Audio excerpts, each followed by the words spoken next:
Welcome back, dear students.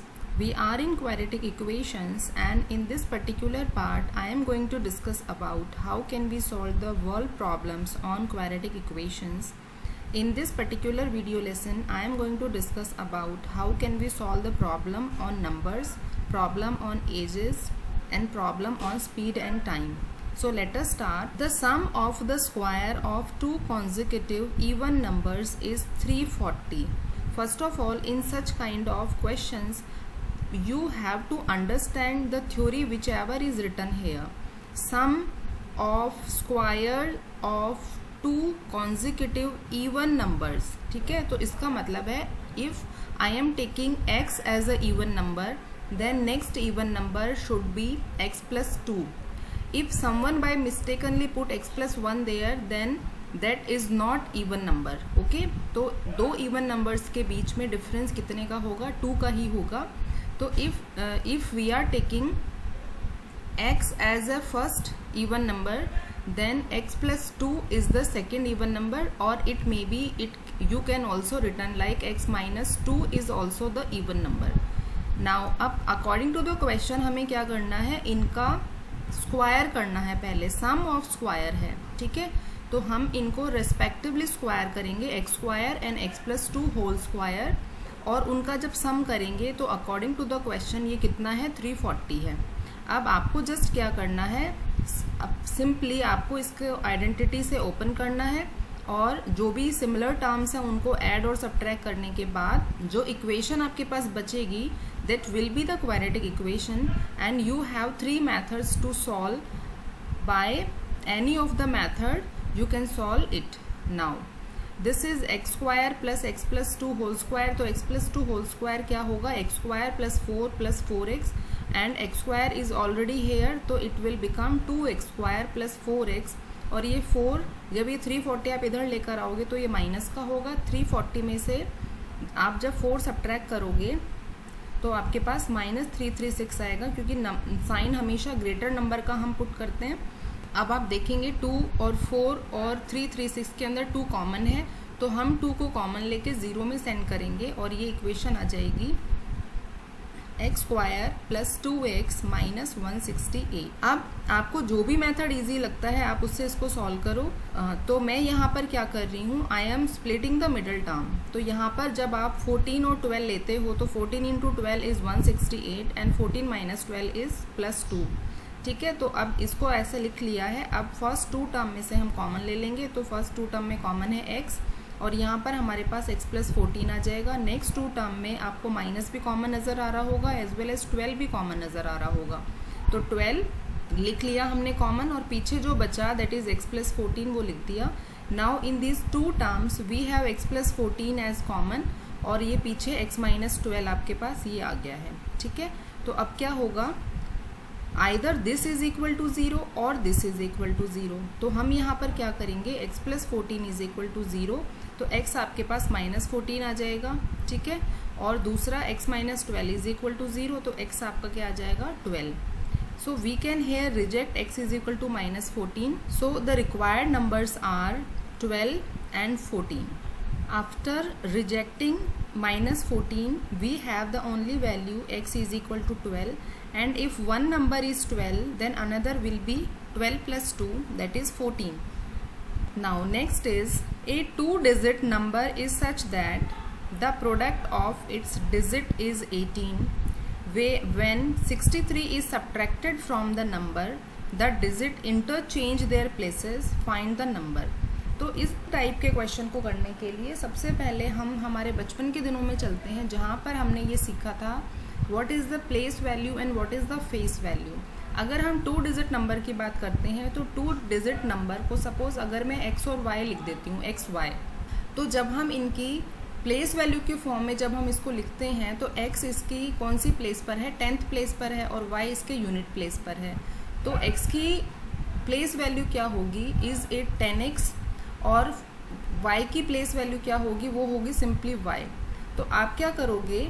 अगर मैं आपको 63 लिखने को बोलती हूँ और अगर मैं बोलूँ कि आप इनको प्लेस वैल्यू के फॉर्म में लिखो, तो हम इसको कैसे लिखेंगे? 60 प्लस 3.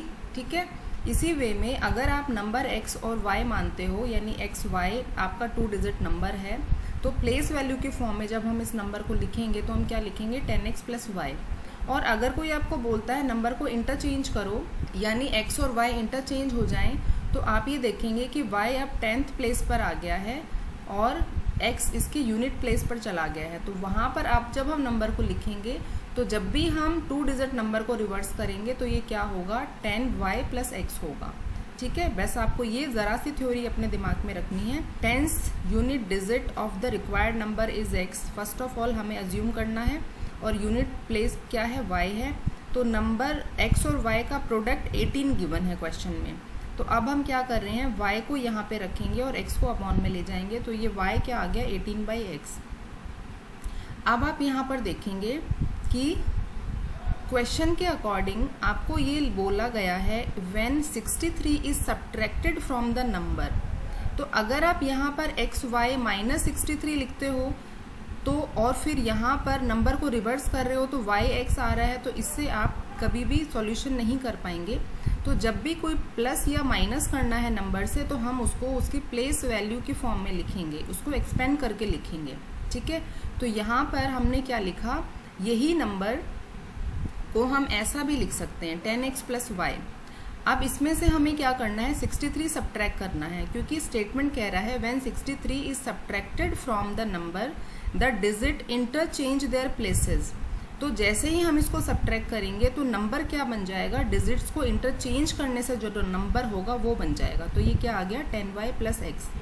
अब आपको यहाँ पर इस इक्वेशन को सॉल्व करके आपको मिलेगा 9x minus 9y is equal to 63, और 9 क्योंकि तीनों में कॉमन है तो हम कॉमन लेके कैंसिल करेंगे। So we have x minus y is equal to 7। Now because this is not quadratic equation but we have to convert this into quadratic equation by using equation 1. You have to put y is equal to 18/x here in the particular place of y. तो ये आएगा x minus 18/x is equal to 7. After taking LCM you will get that this will become x square और ये 18 रहेगा और upon में x है और क्रॉस मल्टीप्लाई करेंगे तो ये x इधर आ जाएगा। तो इक्वेशन आएगी x square minus 18 is equal to 7x, और जब ये 7x को आप इधर लेकर आओगे तो ये माइनस हो जाएगा। X square minus 7x minus 18 is equal to 0। अब आपको इसको स्प्लिट कर लेना है, तो ये 9 और 2 का मल्टीप्लिकेशन होगा माइनस 18 और इनका डिफरेंस होगा minus 7। On solving this you will get that x minus 9 and x plus 2 is equal to 0.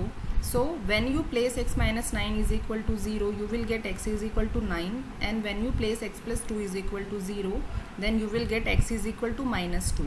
So हम यहाँ पे नेगेटिव को डिस्कार्ड कर रहे हैं and x is equal to 9 is your answer। और x कौन सी प्लेस थी, x थी आपकी 10th प्लेस। तो ये आपका कितना हो गया 10th प्लेस पर हम कितना लिखेंगे 9 लिखेंगे, और यूनिट प्लेस के ऊपर अब दोनों नंबर का मल्टीप्लिकेशन क्या आ रहा था, या तो आप हमारे पास जो इक्वेशन आई थी x minus y is equal to 7, वहाँ पे आप x की वैल्यू रखो तो y आपको क्या मिल जाएगा 2 मिल जाएगा। ठीक है, या फिर आप फर्स्ट जो वो था x into y is equal to 18, तो वहाँ से आप देखेंगे तो भी y शुड बी 2। तो इस तरीके से जो आपका नंबर है वो कितना आ जाएगा 92। You can also get full marks by writing the verification part here. मतलब अगर आप 92 माइनस 63 करते हो तो आपको ये देखना है क्या वो 29 ही आ रहा है। ठीक है, it will take only 1 or 2 minutes but it will enhance your writing skills. Now next is problem on ages. The age of a man is twice the square of the age of the son. तो it's your choice. मैं यहाँ पर present as of सन को मान रही हूँ x year. ठीक है, तो इसके फादर की एज होगी twice the square of the age, यानी स्क्वायर करेंगे तो सन की एज x है तो स्क्वायर क्या होगा x स्क्वायर और उसका ट्वाइस। तो प्रेजेंट एज ऑफ मैन क्या हो जाएगी 2x square year. Next question कह रहा है 8 ईयर हेंस, यानी after 8 years the age of man will be 4 year more than 3 times the age of his son. आपको जब भी ये स्टेटमेंट आप पढ़ोगे आपको कॉमा और फुल स्टॉप सबका ध्यान रखना है। अगर आप गलती से इसको ऐसे पढ़ लेंगे 4 ईयर मोर, ठीक है, तो आप जस्ट उसमें क्या करेंगे, +4 कर देंगे, लेकिन यहाँ पर लिखा है देन 3 टाइम्स द एज, यानी उसकी एज को 3 टाइम्स भी आपको करना है। तो सबसे पहले इसको स्टेप बाय स्टेप करेंगे। हमने एज मान ली सन की x ईयर, तो फादर की एज होगी ट्वाइस द स्क्वायर, तो इट इज़ 2x²। उसके बाद आफ्टर 8 ईयर अगर सन कितने का हो रहा है, x + 8 ईयर्स का हो जाएगा, तो फादर के लिए भी टाइम सेम ही है, तो फादर भी कितना बड़ा हो जाएगा, 8 ईयर्स बड़ा हो जाएगा। उसके बाद अब ये जो इक्वेशन आप लिखोगे ये कहती है कि 8 ईयर्स के बाद जो फादर की एज है वो सन की एज के थ्राइस से 4 ज़्यादा हो जाएगी। देखो यहाँ देखो, it will be 4 year more than 3 times the age of son. तो 3 टाइम एज ऑफ सन क्या होगी, 3x + 8 और उससे 4 ज़्यादा। तो क्योंकि ये तो ऑलरेडी ज़्यादा है 3 टाइम्स सन की एज में +4, तो इसलिए हम +4 यहाँ करेंगे ताकि इक्वेशन यहाँ पर बैलेंस रहे। ठीक है, बस अब इसको आपको सॉल्व कर लेना है। 2x² ये मल्टीप्लाई होके, और जब इन सारी टर्म्स को आप इधर लेकर आओगे तो आपके पास आएगा 2x² - 3x - 20 = 0। अब इसके आप फैक्टर्स कर लोगे तो ये मिलेगा 8 और 5, 8 × 5 = 40 होगा, और 20 × 2 भी 40 होता है। साइन का हमेशा याद रखना, अगर आप यहाँ पे प्लस का 8 और माइनस का 5 करोगे your answer will be wrong, क्योंकि हमें यहाँ पर माइनस का 3x रिक्वायर्ड है, ना कि प्लस का 3x। ठीक है, अब इसमें से आपने कॉमन ले लिया, 2 और x कॉमन आएगा तो पीछे x - 4 बचा। यहाँ पर 5 कॉमन आ रहा है तो ये भी x - 4 बचा। इनको सॉल्व करके you will get that x = 4 and x = -5/2। सो -5/2 को हमें डिस्कार्ड करना पड़ेगा, क्योंकि किसी की भी एज कभी भी माइनस में नहीं होती है। जब हम पैदा हुए थे तब हमारी एज 0 ईयर्स थी, लेकिन माइनस में कभी नहीं थी। ठीक है, तो इस रीज़न को देते हुए हम इसको डिस्कार्ड करेंगे। और x = 4, यानी सन की प्रेजेंट एज जो हमने x मानी थी वो कितनी आ गई, 4 ईयर्स आ गई। अब मैन की प्रेजेंट एज हमें निकालनी है, तो क्या करेंगे, 2 × 4², तो ये आ जाएगा 32 ईयर्स। इस तरीके से एज वाली प्रॉब्लम्स हम सॉल्व करेंगे। Now next is problem on time and speed. A bus travels at a certain average speed for a distance of 75 kilometre and then travel a distance of 90 kilometer at an average of 10 km/h more than the original speed or first speed। यानी उसने 75 kilometre जिस भी speed से travel किया, उसके बाद 90 kilometre उस speed से 10 km/h की ज़्यादा रखते हुए उसको ट्रेवल किया। If it take 3 hours to complete the total journey, find its original speed. तो हमें इसकी ओरिजिनल स्पीड को अज्यूम करना पड़ेगा x km/h। उसके बाद you all know that speed is equal to distance upon time, और एट लास्ट हमें यहाँ पे 3 hours गिवन है, मतलब हमें कंप्लीट इक्वेशन को टाइम की फॉर्म में लिखना होगा कि फर्स्ट 75 किलोमीटर ट्रेवल करने में कितना टाइम लगा, उसके बाद 90 किलोमीटर ट्रेवल करने में कितना टाइम लगा, और टोटल टाइम हमारे पास गिवन है। तो हम कैसे लिखेंगे, because speed is equal to distance upon time. Speed हमारे पास x है, डिस्टेंस हमारे पास 75 है, तो टाइम क्या होगा, time will be distance upon speed. तो time taken to cover 75 kilometre क्या होने वाला है, 75/x आवर्स। और अब क्योंकि नई स्पीड क्या बन रही है, ओल्ड स्पीड में +10 करके बन रही है, तो time taken to cover 90 kilometre with new speed क्या होगा, 90/x + 10। ये डिस्टेंस है और ये स्पीड है, तो ये आवर्स में आ जाएगा। और time taken to cover the whole journey दिया हुआ है 3 hours। ठीक है, तो अब हम क्या करेंगे, जो हमारे दोनों टाइम आए थे 75 किलोमीटर ट्रेवल करने के और 90 किलोमीटर ट्रेवल करने के, उन दोनों का टोटल उन्होंने दे रखा है 3। तो अब आपको यहाँ नीचे एलसीएम लेना है। एलसीएम x + 10 आएगा, और यहाँ पर x + 10 और यहाँ पर x, जैसे हम नॉर्मली एलसीएम लेते हैं वैसे ही आपको सॉल्व करना है। और जब आप इसको क्रॉस मल्टीप्लाई करेंगे आपके पास इक्वेशन आ जाएगी 3x² - 135x - 750। 3 कॉमन है तीनों में, तो 3 को हम कॉमन लेके कैंसिल कर देंगे। और उसके बाद अब इसके फैक्टर में कर रही हूँ, -50 और +5 इसके फैक्टर हो जाएंगे। और इसको सॉल्व करके आप देखेंगे आपके पास x की 2 वैल्यू आएंगी, x = 50 and x = -5। So we have to discard the negative speed. So x = कितना आ गया, 50। So original speed of the bus is 50 km/h। आपने देखा इन टाइप के क्वेश्चंस को करने के लिए सबसे पहले वर्ड प्रॉब्लम को समझना ज़रूरी है। अगर आप वर्ड प्रॉब्लम को अच्छे से समझ लेंगे, उसके स्टेटमेंट जो कह रहा है अगर वो अच्छे से आप समझ लेंगे तो आप इजीली इक्वेशन बना पाएंगे, और जैसे इक्वेशन बन जाएगी तो उसका सॉल्यूशन तो बहुत ही ईजी होता है। So this is all about in today's class.